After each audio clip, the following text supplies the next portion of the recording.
As much as we disagreed before they drafted him about whether they should draft a running back or not, Colin, I think we both agreed that if they did, that's what you have to do with him. Regardless of who the first-round running back was going to be, whether it was going to be Etienne or Harris or whatever they ended up doing in that draft, if they drafted a first-round running back, you better, Mike Tomlin, run the wheels off of him.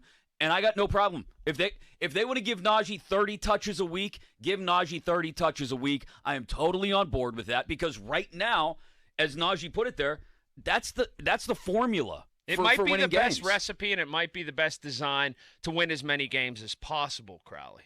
It might be. I think it is. But I also think Najee Harris should be careful what he asks for, A, because Mike Tomlin already wants to run his running backs into the ground, and B, I don't think he knows just what this workload is like. Yes, he led the league last year with 381.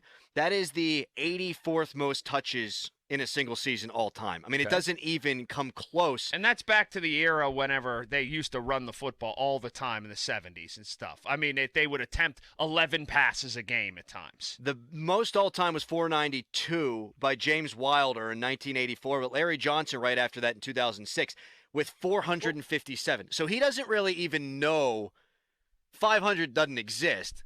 Hyperbole, fine. But you got to be careful what you're asking for here, but buddy. this is a guy who, in his final year at Bama, had nearly 300 touches in just 13 games. So extrapolate that out over 17 games if he remains healthy, and it's not hard to find yourself getting close to 500 touches. At 17 games, you're going to go ahead and, there's from the traditional 16-game season, you're going to add 25 touches. So I would argue he is prepared, and I think, again, this is the formula for them to win.